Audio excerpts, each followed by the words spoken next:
तो today's video is little different. I am trying to experiment something जिस मेरी video की क्वालिटी थोड़ी और बढ़िया हो जाए, सेम टेक के साथ जिसको मैं पहले से यूज कर रहा हूँ, जो कि है मेरा अपना 3 साल पुराना फोन। अब वीडियो करते हैं शुरू। तो आई होप आप सबकी जिंदगी बढ़िया चल रही होगी, सब अपनी अपनी लाइफ में मस्त काम कर रहे होंगे।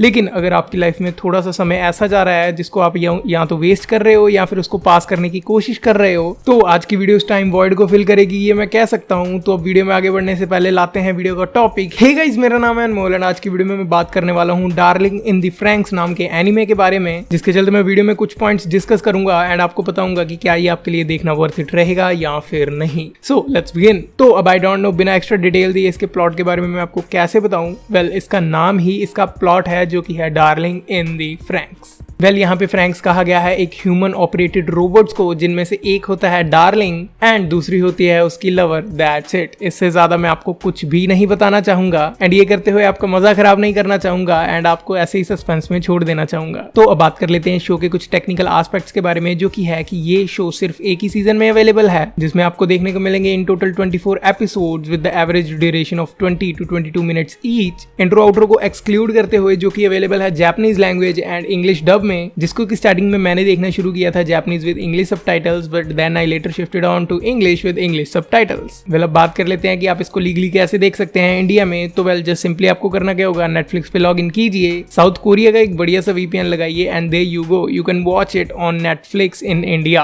अब अगर आपको वीपीएन के बारे में थोड़ी सी नॉलेज चाहिए या फिर उसके रिलेटेड कोई इन्फॉर्मेशन चाहिए, तो सीधा आ जाए मेरे डिस्कशन ग्रुप में with the link given in the description, जहां पे मैं आपकी थोड़ी सी खुलकर हेल्प कर सकता हूं and I can tell you way to watch it legally for free. अब डिस्क्लेमर में देखो कुछ ऐसा है कि पहली बात तो ये एनिमे है जिसमें बट एंड ब्रेस्ट कर्व्स दिखाने की पूरी सेड्यूसिंग वे में कोशिश की जाती है, जिसके चलते आपको इस शो के फर्स्ट ही एपिसोड में एक लड़की लेक में नहाते हुए दिख जाएगी, जिसमें कुछ रिवीलिंग नहीं होगा but at the same time सब कुछ रिवील हो रहा होगा। देखो, अगर आप उस लेवल की ऑकवर्डनेस टॉलरेट कर सकते हो then you can watch with your family, otherwise मेरी तरफ से there is a big no कि आप इसको अकेले ही बैठकर देखो instead of watching it with your family, साथ के साथ जिसमें आपको fast pace action and character buildup देखने को भी मिल जाएगा। तो देखो, बात कर लेते हैं शो के कुछ गुड एस्पेक्ट्स के बारे में, जो कि थे 2D एंड 3D एक परफेक्ट ब्लेंड, जो कि फर्स्ट ही एपिसोड में हमको देखने को मिल जाता है, जो कि मैं तो एक्सपेक्ट बिल्कुल भी नहीं कर रहा था। एंड इसमें दिखाया हुआ एक्शन वो इतना तेज मूव करता है कि आपको फास्ट एकदम से ऐसे दिमाग चलाना होगा, अदरवाइज आप कुछ सीन्स मिस भी कर सकते हो। अब आई कैन बेट इसके एपिसोड 4 में दिखाई हुई बैटल आपको गूज़बम्प्स देकर जाएगी,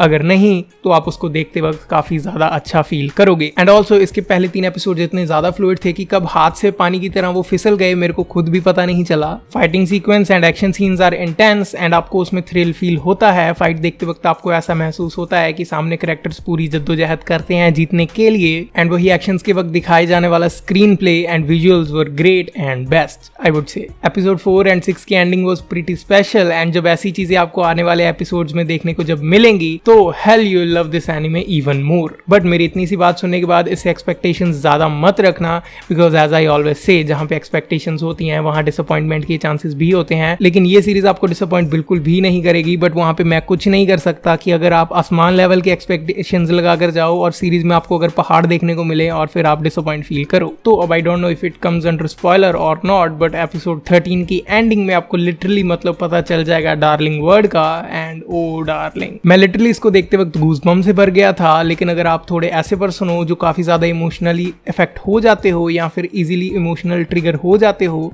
तो देन आपको ये अलग ही लेवल पर हिट करेगी and you will find it super awesome and super good. अब ये पॉइंट उन बंदों के लिए जो एनिमे को कार्टून कहते हैं, I feel sad and sorry for them, because इसमें दिखाए जाने वाले जो कनेक्शन एंड कैरेक्टर्स के बिल्डअप होते हैं, उनके बॉन्ड्स होते हैं, उनके बीच की टेंशन हमें ऐसे फील होती है कि we are connected to them, and ऐसी चीजें बड़ी फिल्में भी डिलीवर नहीं कर पाती हैं, जिसकी परफेक्ट एग्जांपल है इसी शो का एपिसोड 15, जो कि emotionally, visually, action wise and sentimentally आपको हिलाकर रख देगा। देखो, अब होता क्या है, अगर मैं छोटी सी एग्जांपल दूं तो कुछ सीरीज या फिर कुछ शोज एक छोटे रेंज में लिमिटेड रहती हैं। जैसे फॉर एग्जांपल अगर मैं पावर रेंजर्स की एग्जांपल दूं, उसमें इंक्लूड हो जाती हैं अर्थ, रियल्म्स, हेल, हेवन, स्पेस एंड और भी पता नहीं काफी चीजें, जो आप समझ रहे हो ना कि काफी एक बड़ा एरिया कवर करती हैं। वैसे ही दूसरी साइड आ जाती हैं छोटी चीजें जो छोटे से अराउंड अपने एरिया में घूमती होती हैं, जैसे कि छोटा भीम जो कि ढोलकपुर विलेज में ही रिवॉल्व या रोटेट करता है। बट अगर आपको मैं क्या कहूँ कि ये शो उस लेवल में सिर्फ 10% 10% में ही रिवॉल्व करता है, बट जब ये अपने फाइनल टाइम में आ जाता है तो ये 10% से लेकर कब 1000% एक्सपैंड हो जाता है। एंड उसकी जो फीलिंग आपके सामने आती है, आपको इतना कुछ देखने को मिलता है, आपका दिमाग एक टाइम के लिए प्रोसेस नहीं कर पाएगा कि आपके सामने क्या कुछ उन्होंने ऐसे ऐसे ऐसे एक ही सेकंड में दिखा दिया है। And you will love that. I don't know, you will love that, you will find it good, you will love hell out of it। मैं कितनी बार कह चुका हूँ, but it is not me talking, it is my pure emotions talking, क्योंकि इसको देखा मैंने just अभी है एंड जिसके बाद इसको मैंने रिव्यू बनाना शुरू कर दिया है। देखो अब आई डोंट नो, गुड एस्पेक्ट्स के बाद बात करूँ अगर मैं अपने थॉट्स की, तो थॉट सेक्शंस में मैं यही कहना चाहूँगा कि इसका फर्स्ट एपिसोड मेरे को ऐसा फील हुआ एक टर्म के जैसा, जिसको आई गेस मैं कहूँगा the end of the beginning. And जिसी के रिलेटेड मैं अपनी पर्सनल थोड़ी सी हिस्ट्री बताऊँ इस एनिमे से रिलेटेड, तो मैं इसको थर्ड टाइम देख रहा हूँ।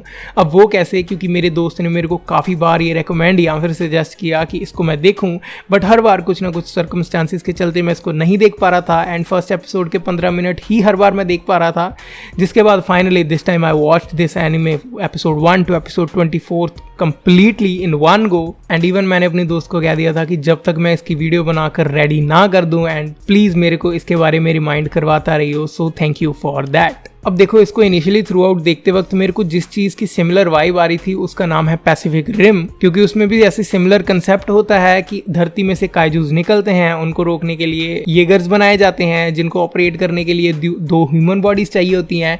एंड उन ह्यूमन बॉडीज को लिंक करना होता है न्यूरोलिंक की हेल्प से, जिनका आपस का बॉन्ड काफ़ी बढ़िया होना चाहिए। एंड सोल्जर्स कनेक्ट होकर उस रोबोट की या फिर उस येगर की कॉन्शियसनेस को कंट्रोल कर पाते हैं। बट यहाँ पे मैं एक चीज़ कहनी चाहूँगा कि पैसिफिक रिम आया था 2013 में and Darling in the Franxx आया था 2018 में।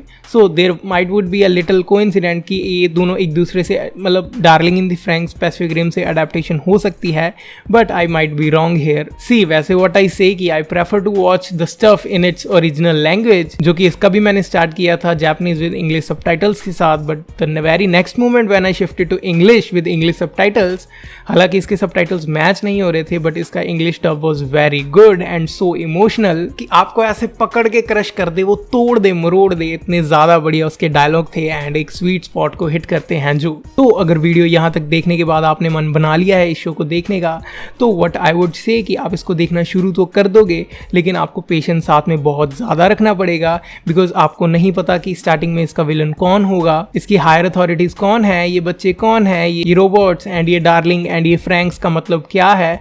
तो ये आपको एंड में जाते जाते सब कुछ धीरे धीरे पता चलेगा, जो कि I would say was a very good setup. क्योंकि देखो, शुरू से एंड तक लेकर सस्पेंस बनाया जाता है, लेकिन जब उसको ऐसे बॉम्ब की तरह ड्रॉप किया जाता है तो बहुत ज्यादा मजा आता है उसको देखने में। अब आई डोंट नो ऐसा होना चाहिए या फिर नहीं, बट जब भी मैं शो की ओपनिंग को सुनता था या फिर अभी भी सुनता हूँ, तो मेरे को I don't know but Power Ranger Dino Thunder की जो है मेरे को ओपनिंग याद आ जाती है, जो कि मेरे को सुनते वक्त इनमें काफी क्लोज रिलेशन लगता है। देखो, मेरे कुछ फ्रेंड्स को इसके फर्स्ट हाफ के बाद इसकी एंडिंग थोड़ी सी रश लगी, but what I would say कि जो धीरे धीरे दिखाने के बाद आपको एंड में जाके चीज़ें पता चलती हैं, तो आप कहते हो कि अब प्लीज़ रुकना मत एंड इसको आप हमेशा के लिए देखते रहो एंड ये चीज़ें ऐसे ही चलती जाए, बिकॉज शो की ऑथेंटिसिटी ही ऐसी है कि अगर आप इसमें एक बारी हुक हो गए तो ये आपको बीच के बीच घुमाता रहेगा and you won't get out as soon as possible, you stop watching it. अब इसको देखते वक्त ये मेरा छोटा सा रिएक्शन, जो कि मैंने इसके लास्ट एपिसोड को देखने से पहले रिकॉर्ड कर लिया था।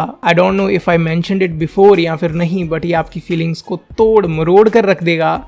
जस्ट ट्रस्ट मी, जान निकाल देगा आपकी। आखिरी एपिसोड तक आते आते आप यहाँ तक भर जाओगे एंड कुछ मोमेंट्स पे अगर आप ऐसा फील करोगे कि अब यहाँ से जो है लेवल ऊपर जाने वाला है एंड आप जल्दी फूटने वाले हो और आप वहाँ पे रो भी दोगे। This is my bet and I can guarantee over that, because इसके लास्ट में मैं भी रो पड़ा था। आफ्टर ऑल ऐसा फील ही क्यों ना हो, बिकॉज अटर्नल लव का कंसेप्ट ही ऐसा है, इंसान भावनाओं में बह जाता है, खुद से ऐसी चीजें फील करता है जिसको ना कभी उसने महसूस किया हो और ना ही कभी एक्सपीरियंस। तो अब देखो, इतना सब कुछ कहने के बाद अगर मैं आऊँ अपने वर्डिक्ट सेक्शन में, तो मैं क्या कहूँ वर्डिक्ट में, आई रियली डोंट नो। ये वीडियो ही पूरी तरह से एक मेरा वर्डिक्ट है कि आपको ये शो क्यों देखना चाहिए।